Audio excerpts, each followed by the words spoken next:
देखिए हम लेंगे सूजी 1.5 कप। और अगर मोटी है तो इसको हम या तो मिक्सी में ग्राइंड कर लेंगे या फिर कम मात्रा में लेंगे। और 1.5 कटोरी ही लेंगे हम बेसन।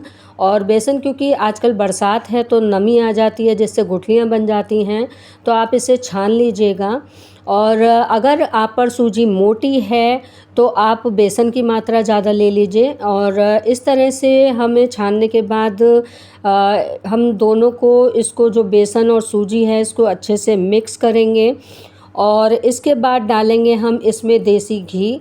और ये नॉर्मल टेम्परेचर का ही घी डालेंगे, करीब 5 टेबल स्पून हम घी डालेंगे इसमें। हेलो फ्रेंड्स, कैसे हैं आप सब लोग? आई होप आप सब लोग बहुत मज़े से होंगे। देखिए फ्रेंड्स, मैं रेगुलर वीडियो नहीं डाल पा रही हूँ। इसका कारण ये है मेरी थोड़ी तबीयत भी ऐसी हो रही है, मौसम का फ़र्क है और पार्लर का काम भी स्टार्ट हो गया है, सीजन स्टार्ट हो गया है। और देखिए इसको आपस में मिलाते हुए लगा कि थोड़ा सा मोयन कम है, तो मैंने 1 टेबल स्पून और डाली, यानी कि टोटल 6 टेबल स्पून घी डालना है। और इसको अच्छे से मिक्स करूँगी। और मिक्स करते हुए करीब इतना हमें ये देख लेना है कि हमारी एक मुट्ठी बंध जाए, देखिए इस तरह से। और इसका मतलब परफेक्ट मोयन है। और पानी की हेल्प से हम इसका डो तैयार करेंगे और लगभग इस तरह का डो तैयार करेंगे कि जैसे पूड़ी जैसा। और क्या है कि इसमें सूजी डली है तो वो थोड़ा सा फूलेगी तो आटा और ज़्यादा टाइट हो जाएगा, तो इसलिए जैसे पूड़ियों का मलते हैं इसी तरह से आप आटा मलेंगे। और धीरे धीरे करके ही पानी डालेंगे, जिससे एकदम बहुत ज़्यादा पानी नहीं हो जाए। क्योंकि कोई भी चीज़ आप मोयन डालने के बाद या इस तरह से आप मिलाने की कोशिश करेंगे सूजी या बेसन, तो थोड़ा जो बैलेंस है इसका घी का और आटा और सूजी के मेज़रमेंट का वो थोड़ा डिसबैलेंस हो जाएगा। आधा घंटे के लिए हमने ढककर रख दिया था और आधा घंटे के बाद देखा तो देखिए एकदम सॉफ्ट डो तैयार हुआ है। और देखिए इस तरह से हमें छोटी छोटी ये मुठियाँ बनानी हैं, बहुत बड़ी या मोटी नहीं। ज़्यादा आप मोटी बनाएंगे तो अंदर तक सिकेंगी नहीं और इस वजह से थोड़ी सी प्रॉब्लम होगी, क्योंकि बेसन और सूजी का थोड़ा सा कॉम्बिनेशन इस टाइप का होता है कि आपने अगर ज़्यादा मोटा बना दिया तो अंदर तक सिकाई नहीं होगी।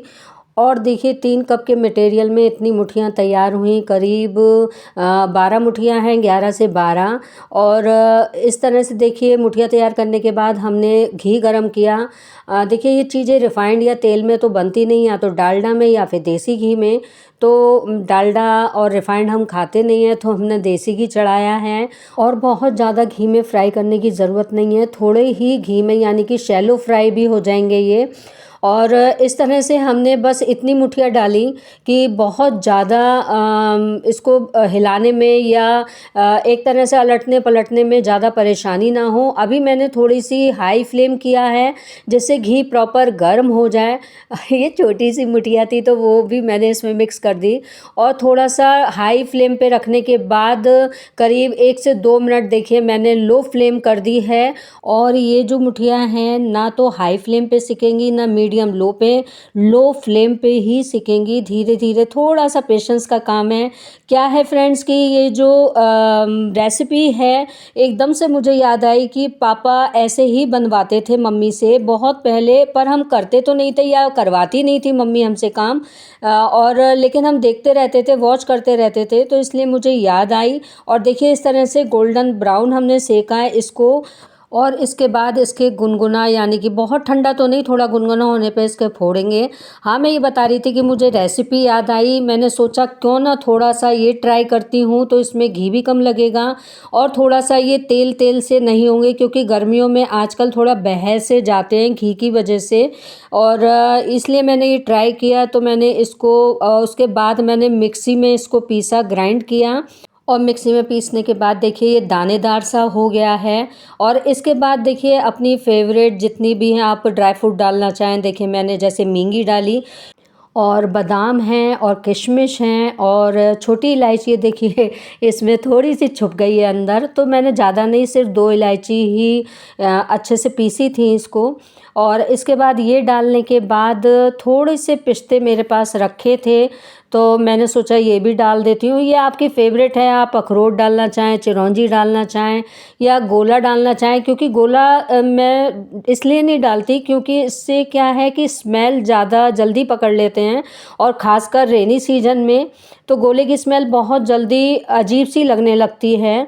इस वजह से मैंने गोला नहीं डाला। अगर आपको अच्छी लगे तो आप गोले का बुरादा ज़रूर डालिए, वो अच्छा लगता है इसमें, पर मेरे पास अवेलेबल नहीं है इसलिए मैंने नहीं डाला। अब हम चलते हैं चाशनी तैयार करने के लिए, जिसके लिए हम लेंगे 1 कटोरी उसी मेज़रमेंट से जिससे बेसन और सूजी ली थी, 1 कटोरी चीनी, और इसके बाद लेंगे हम करीब 1/3 यानी कि थोड़ा सा कम, 1 कटोरी से थोड़ा सा कम पानी, और इसके बाद हम चढ़ा देंगे चाशनी बनने के लिए। और करीब इसकी जो चाशनी बननी है वो थोड़ी सी चिपचिपी बननी है, तार नहीं उठना चाहिए। अगर तार उठ गया तो जो लड्डू हैं वो टाइट हो जाएंगे, तो इसलिए सिर्फ हमें इतनी बनानी है कि थोड़ी सी चिपचिपी हो जाए। और इसके बाद बॉयल होने के बाद हम थोड़ा सा डालेंगे इसमें फूड कलर। करीब आप 2 पिंच डाल दीजिएगा, काफ़ी है, इनफ है। और देखिए आपके कलर के ऊपर है कि आप कितना कलर रखना चाहें लड्डू में, पर हल्का सा येलो कलर अच्छा लगता है। और इसकी हम चिपचिपी चाशनी तैयार करेंगे। और देखिए इसकी चिपचिपी सी चाशनी तैयार हो गई है और तार उठने वाला है, इसलिए मैंने जल्दी से गैस बंद करी है। और गैस बंद करने के बाद तुरंत मैं हटा दूंगी, क्योंकि गैस में जो गर्माई होती है, गर्मी, उससे भी इसका तार बन सकता है, क्योंकि चीनी में गर्मी रहती है। और इसके बाद हम इसे ठंडी करेंगे। और देखिए जो चाशनी है वो थोड़ी सी गुनगुनी हो गई है, और इसके बाद देखिए हल्की सी गाढ़ी भी हो गई है, थोड़ी थिक कंसिस्टेंसी में आ गई है। और अगर हम छोड़ देते हैं गैस पर तो ये पूरा एक तार बन जाता है इसका। और मिक्स जो है ये, इसके बीच में हमने थोड़ा सा गड्ढा किया और चाशनी डाली। पहले थोड़ी डालेंगे जिससे कि अगर ज़रूरत है तो हम डालेंगे। देखिए हमने करीब 2 सर्विस स्पून के करीब बचा दिए चाशनी।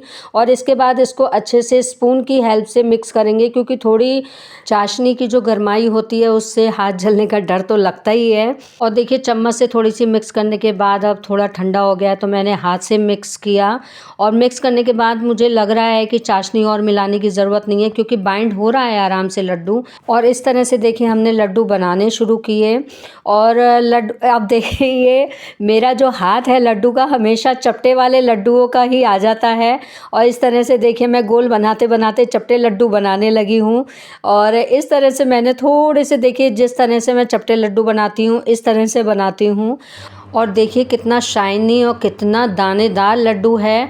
और 100% ये अंदर से जैसे चिपक जाता है तालुए पे, या फिर ठुसता है, गले में अटकता है, ऐसी कोई प्रॉब्लम नहीं होगी इसके साथ। मेरे हस्बैंड को बहुत पसंद आए थे ये दानेदार लड्डू। उन्होंने कहा अब की बार, पहली बार आपने मेरी पसंद के लड्डू बनाए हैं। और रियली फ्रेंड्स, हस्बैंड किसी चीज़ की तारीफ़ कर दें तो ऐसा लगता है कि अवार्ड मिल गया है मुझे, क्योंकि वो बहुत कम ही बोलते हैं, बहुत कम ही तारीफ़ करते हैं। और हमेशा अगर कहो कि आप तारीफ़ नहीं करते, तो कहते हर चीज़ अच्छी बनाती है, क्या तारीफ़ करूं।